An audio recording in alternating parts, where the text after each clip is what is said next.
Hello बच्चों, आज हम लोग अपनी साइंस एग्जाम्पलर एमसीक्यू सीरीज़ में मोशन चैप्टर के एमसीक्यूज़ देखने जा रहे हैं और सभी बच्चे ध्यान से देखेंगे। एमसीक्यूज़ इंपॉर्टेंट है आपके एग्ज़ाम्स के लिए भी और यहाँ से अंडरस्टैंडिंग भी बनेगी कि किस तरह के एमसीक्यूज़ पूछे जा सकते हैं। तो चलिए शुरू करते हैं। पहला सवाल है, a particle is moving in a circular path of radius are.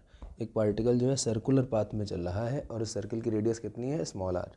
The displacement after half a circle, अगर वो पार्टिकल इस तरीके से इतना चल गया है, ठीक है, अब इतना चल गया है तो उसका डिस्प्लेसमेंट कितना, अब ज़रा बताइए।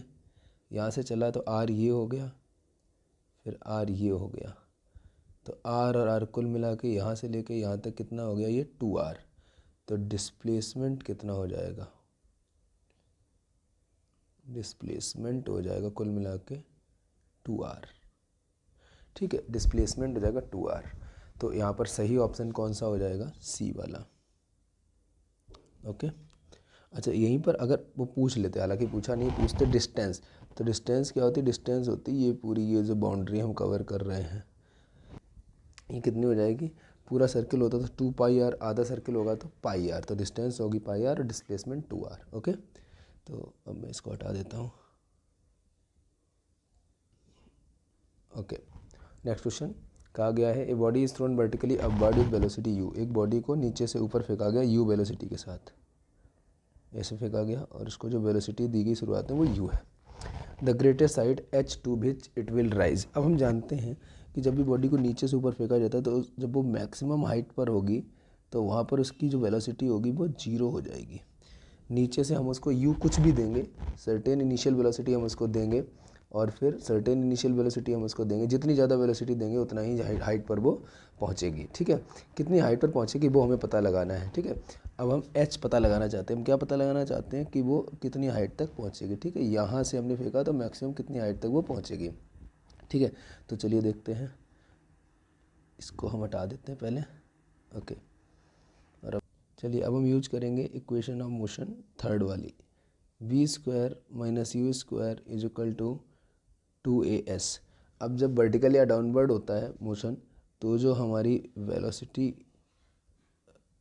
और पोजीशन के बीच जो रिलेशन है वो इस तरीके से चेंज हो जाता है, 2gh। अब जब ऊपर से नीचे बॉडी गिर रही होगी तो g पॉजिटिव होगा और नीचे से ऊपर जा रही होगी तो g निगेटिव होगा। नीचे से ऊपर जब गिर जा रही होगी बॉडी तो g माइनस का होगा। ठीक है, ये माइनस लगेगा यहाँ पर। ठीक है, क्यों, क्योंकि ग्रेविटी के अगेंस्ट जा रही होती है। ठीक है, तो हमारी इक्वेशन क्या लगेगी अब, v² - u² is equal to -2gh। अब जब नीचे से ऊपर हमने बॉडी को फेंका है तो टॉप मोस्ट पॉइंट पे वेलोसिटी 0 हो गई है, ये क्या हो गया, माइनस का 2gh। ओके, तो अब क्या हो गया हमारे पास, एक्सप्रेशन क्या आ गया, u² is equal to 2gh। Minus कहाँ चला गया इनका, इसका माइनस, राइट साइड वाला लेफ्ट साइड वाला कट गया। ठीक है, तो अब यहाँ से h क्या आ जाएगा, यहाँ से h क्या आ जाएगा, जरा जगह बना लूँ मैं, h क्या आ जाएगा, तो यहाँ से u² अपॉन 2g, ये h आ जाएगा।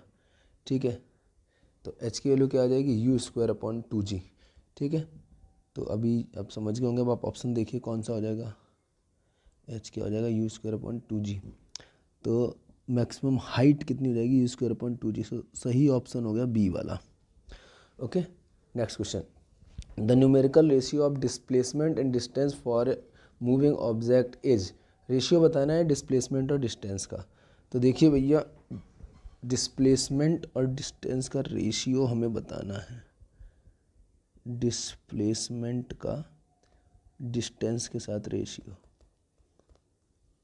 ठीक है, तो अब देखिए, अगर आपने कॉन्सेप्ट पढ़ा है तो आप जानते होंगे, मान लीजिए आप इस पॉइंट से इस पॉइंट तक जा रहे हैं, अगर आप बिल्कुल सीधे जाते तो जो डिस्टेंस होती है और डिस्प्लेसमेंट होती है वो बराबर होता है, और ऐसे केस में जब ये बराबर होंगे तो ये इक्वल टू 1 आ जाएगा। लेकिन जब हम कभी भी एक्चुअल रास्ते पर जाते हैं तो होता क्या है, पता चली कि रास्ता टेढ़ा मेढ़ा था, तो जो हमारा डिस्टेंस होगी वो ज़्यादा होगी क्योंकि हम एक्चुअली इस रास्ते पर गए हैं, पर डिस्प्लेसमेंट तो हमारा इतना ही हुआ है, डिस्प्लेसमेंट तो हमारा इतना ही हो पाया है ना। तो जनरली होता ये है कि डिस्प्लेसमेंट जो है वो छोटा होता है और डिस्टेंस जो होती है वो बड़ी होती है। ठीक है, ये कैसी होती है, बड़ी होती है, डिस्टेंस कैसी होती है, बड़ी होती है, और ये कैसा होता है, छोटा होता है या कम होता है। ठीक है, तो डिस्प्लेसमेंट की वैल्यू कम होती है, डिस्टेंस बड़ा होता है। तो बताइए, न्यूमरेटर अगर छोटा है और डिनोमिनेटर बड़ा है तो न्यूमरेटर छोटा और डिनोमिनेटर बड़ा, क्या होगा, जैसे कि हम बोलें 3/5 तो कितना होगा 0.6, ठीक है। या कोई और एग्जाम्पल ले लो, मान लो हमने ले लिया 4/10 तो कितना होगा 0.4। तो इस हिसाब से जो वैल्यू आएगी वो क्या आएगी, हमेशा 1 से कम आएगी। क्या वैल्यू आएगी, 1 से कम आएगी, ऑलवेज लेस देन 1, ठीक है। पर लेस देन 1 आएगी और कभी कभी इक्वल भी हो सकती है, मैंने आपको बताया। जैसे यहाँ से यहाँ तक गया तो बिल्कुल सीधे जब आप जाओगे तो जो डिस्टेंस होगी वही डिस्प्लेसमेंट होगा। तो मैंने क्या बोला कि जो रेशियो है तब क्या हो जाएगा, डिस्प्लेसमेंट का डिस्टेंस के साथ रेशियो तब 1 हो जाएगा, है ना। क्यों, क्योंकि ऊपर हम क्या कर रहे हैं, एक सेकेंड, ऊपर हम डिस्प्लेसमेंट ले रहे हैं और नीचे हम डिस्टेंस ले रहे हैं। तो अगर मान लीजिए ये दोनों बराबर हो गए तो कैंसिल होकर 1 हो जाएगा। अदरवाइज अन्य केसेस में क्या होगा, डिस्प्लेसमेंट जो है वो छोटा होता है, डिस्टेंस जो होती है वो बड़ी होती है। तो डिस्प्लेसमेंट छोटा, और जो डिस्टेंस बड़ी, तो न्यूमरेटर छोटा डिनोमिनेटर बड़ा, ठीक है। तो क्या हो जाएगा, आंसर जो होगा 1 से कम आएगा, और बराबर होंगे तो 1 आएगा। तो कुल मिला के क्या हो जाएगा, 1 या फिर तो 1 से छोटा, 1 या फिर तो 1 से छोटा। तो आंसर फाइनली हो क्या जाएगा हमारा, यहाँ पर क्या ऑप्शन हमें पिक करना होगा, लेस देन 1 और इक्वल टू 1। तो सही जवाब क्या हो जाएगा, डी हो जाएगा, ठीक है।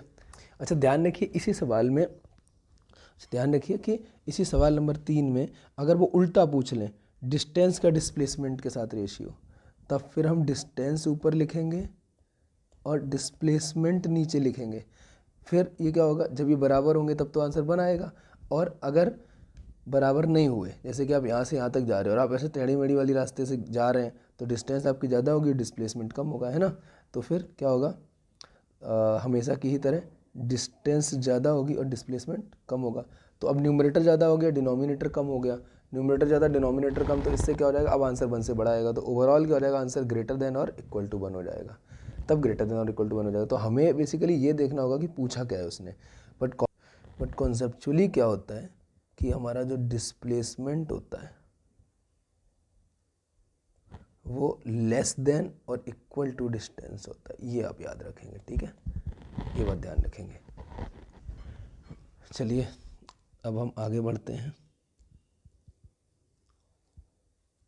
तो यहाँ पर अपने थर्ड क्वेश्चन हो गया। Next question, if the displacement of an object is proportional to square of time, displacement is proportional to square of time, then the object moves with, तो ऑब्जेक्ट का मोशन कैसा होगा। तो अगर हम ध्यान से देखेंगे और हम इक्वेशन को समझेंगे, तो हमारी जो इक्वेशन है, पहली वाली इक्वेशन v बराबर u प्लस ए टी, उसमें तो s है ही नहीं, तो उससे कोई मतलब नहीं है। तीसरी जो इक्वेशन है v square minus u square equal to 2as, उसमें t नहीं है। कौन सी इक्वेशन है जिसमें ये दोनों चीज़ें आती हैं, कौन सी इक्वेशन है जिसमें ये दोनों चीज़ें आती हैं, वो दूसरी इक्वेशन है s equal to u t plus half a t square, ठीक है। आप समझिए बात को, अगर मान लीजिए कोई बॉडी जीरो इनिशियल वेलोसिटी से शुरू हुई, तो अगर जीरो इनिशियल वेलोसिटी से शुरू हुई तो ये तो जीरो हो गया, और जीरो इंटू टाइम ये पूरा टर्म जीरो हो गया, ठीक है, पूरा टर्म जीरो हो गया, तो हम इसको उड़ा देते हैं यहाँ से, ख़त्म, ठीक है, ये भी ख़त्म, ठीक है। तो अब क्या हो गया, जो हमारा डिस्टेंस है वो क्या हो गया, equal to half a t square हो गया। तो इसको अगर हम मैथमेटिकली बोलें, तो क्या हो जाएगा, s is proportional to t square हो गया, ठीक है, और s is proportional to t square हुआ। इसका मतलब क्या हुआ कि ए जो है वो कांस्टेंट है, तो यूनिफॉर्म एक्सीलरेशन हो रहा है यहाँ पर, ठीक है, यूनिफॉर्म एक्सीलरेशन हो रहा है। अब इसको मैं थोड़ा सा आपको ग्राफिकली भी बता दूँ, यूनिफॉर्म एक्सीलरेशन हो रहा है यहाँ पर, ठीक है। अगर हम ग्राफ बनाएं, ठीक है, इधर एक्स एक्सिस ले लें, इधर वाई एक्सिस ले लें, और इन्होंने क्या बोला, s is proportional to t square, ठीक है। तो इधर पे वाई एक्सिस पर हम एस को रिप्रेजेंट करेंगे और इधर पे हम टाइम को रिप्रेजेंट करेंगे। तो ये जो ग्राफ बनेगा वो कुछ ऐसा बनेगा जाके, ठीक है, s is equal to t square का ग्राफ जो बनेगा ऐसा बनेगा जाके, ठीक है।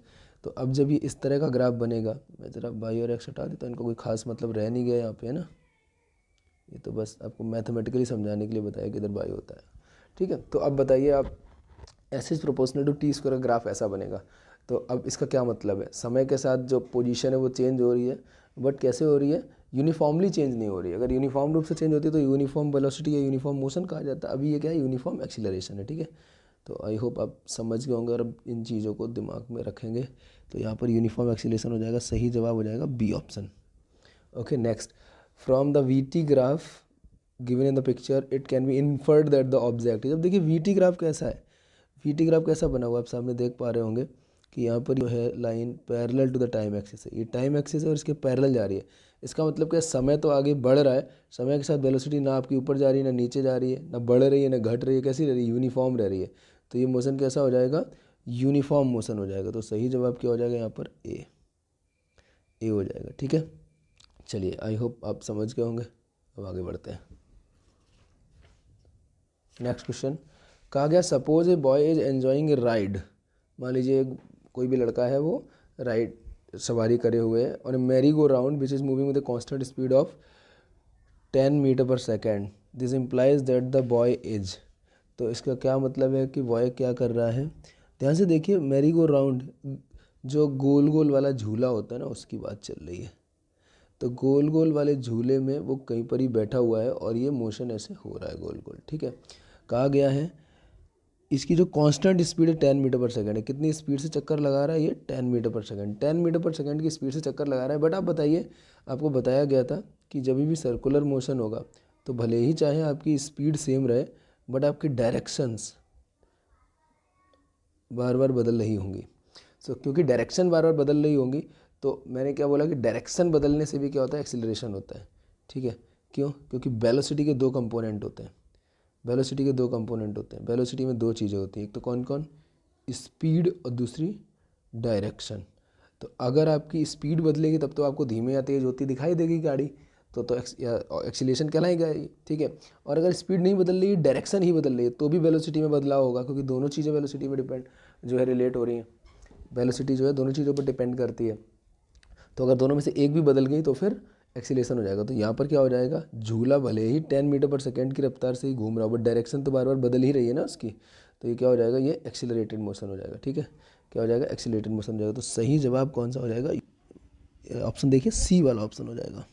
Okay next, area under VT graphs represent physical quantity which has the unit. देखो वीटी ग्राफ का जो एरिया होता है वो हमें डिस्टेंस या फिर तो डिस्प्लेसमेंट देता है। अगर हम बोलेंगे स्पीड टाइम ग्राफ है तो उसका एरिया डिस्टेंस देगा, और हम बोलेंगे वेलोसिटी टाइम ग्राफ है तो उसका एरिया में डिस्प्लेसमेंट देगा। तो वैसे तो एरिया की यूनिट मीटर स्क्वायर होती है, लेकिन अब आप समझिए बात को ध्यान से। यहाँ हमने वेलोसिटी ली, यहाँ हमने टाइम लिया। टाइम होता है सेकेंड में, वेलोसिटी या स्पीड जो भी हम लेंगे वो होगी मीटर पर सेकेंड में।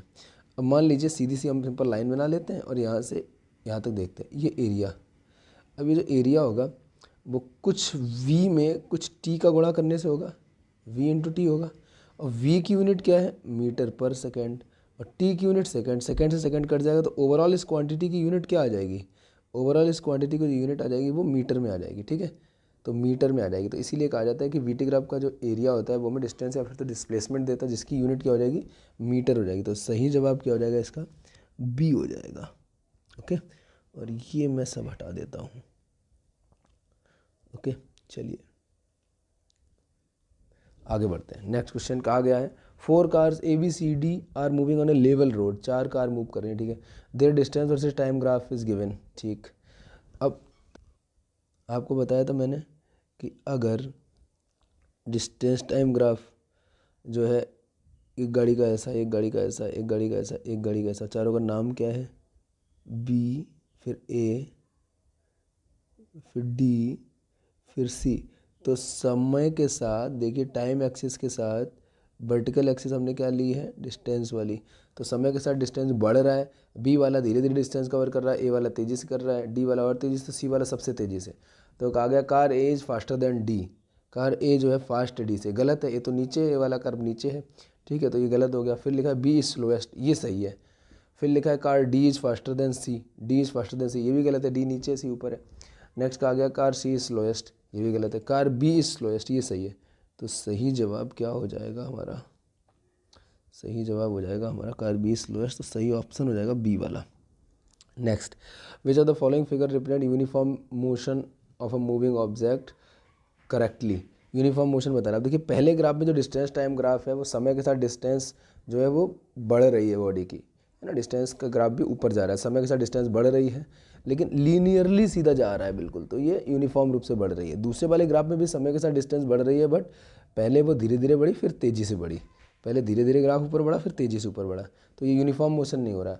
सी वाले में भी समय के साथ ग्राफ ऊपर जा रहा है बट पहले वो तेज़ी से बढ़ा है फिर धीरे धीरे बढ़ रहा है, तो यूनिफॉर्म रूप से मोशन नहीं हो रहा, पहले तेज़ी से इंक्रीज हुआ फिर धीरे धीरे डिस्टेंस कवर हुई, तो यूनिफॉर्म मोशन नहीं हुआ। और आखिरी वाले में तो समय के साथ डिस्टेंस चेंज ही नहीं हो रही है, समय आगे बढ़ रहा है बट डिस्टेंस ना बढ़ रही ना घट रही, यानी कि बॉडी रेस्ट पर है, तो यूनिफॉर्म मोशन किस में होगा, पहले वाले में। तो सही जवाब क्या हो जाएगा इसका, A. Next question, slope of velocity time graph gives, velocity time graph का स्लोप क्या देता है। अब देखिए वेलोसिटी टाइम ग्राफ मैं बनाता हूँ, वेलोसिटी टाइम ग्राफ अगर ऐसा है इसका मतलब समय के साथ वेलोसिटी धीमे धीमे बढ़ रही है, ऐसा है तो इसका मतलब समय के साथ वेलोसिटी तेज़ी से बढ़ रही है, और ऐसा है तो इसका मतलब समय के साथ वेलोसिटी और तेज़ी से बढ़ रही है। तो टाइम एक्सिस के रेस्पेक्ट में ग्राफ कितना ऊपर उठा हुआ है वो स्लोप पता चलता है, वो स्लोप होता है। तो यहाँ पर जो है एक्सेलरेशन हो रहा है, मान लीजिए नाम है A1, और यहाँ पर ज़्यादा एक्सीलरेशन हो रहा है, नाम है A2, यहाँ पर और ज़्यादा एक्सीलरेशन हो रहा है, नाम है A3। तो A1 से ज़्यादा एक्सीलरेशन है A2 और A2 से ज़्यादा है A3। तो हमें जो VT ग्राफ का स्लोप है वो एक्सीलरेशन देता है, जो ग्राफ जितना ज़्यादा ऊपर उठा होगा उतना ही ज़्यादा एक्सीलरेशन होगा, ठीक है। तो slope of VT graph gives us acceleration, ठीक है। तो सही जवाब हो जाएगा सी। ओके, आई होप आप समझ गए होंगे। चलिए आगे बढ़ते हैं। लास्ट क्वेश्चन देखिए, in which of the following cases of motion the distance moved and the magnitude of displacement are equal. तो देखिए डिस्टेंस और डिस्प्लेसमेंट कब इक्वल होते हैं, जब आप एक पॉइंट से दूसरे पॉइंट तक जा रहे हो और बिल्कुल सीधे जाएं एक ही डायरेक्शन में, ठीक है, और सीधे जाएं स्ट्रेट पाथ पर, तब ऐसे में जो डिस्टेंस होती है वो इक्वल होती है डिस्प्लेसमेंट के। तो अब देखिए कहा गया कब इक्वल होगा डिस्टेंस और displacement, if the car is moving on straight road ये होगा, if the car is moving on circular path ये नहीं होगा। द पेंडुलम कैसे मूव करता है, इधर जाता है फिर वापस आता है फिर इधर जाता है, तो ये तो टू एंड फ्रो जो मोशन है वो स्ट्रेट लाइन में तो नहीं है। Next, the earth is revolving around the sun, वो भी स्ट्रेट लाइन में नहीं है। तो स्ट्रेट लाइन मोशन हो वन डायरेक्शन में तभी जो होगा मैग्नीट्यूड डिस्टेंस और डिस्प्लेसमेंट का इक्वल होगा। ओके, तो सही जवाब क्या हो जाएगा यहाँ पर, ए वाला।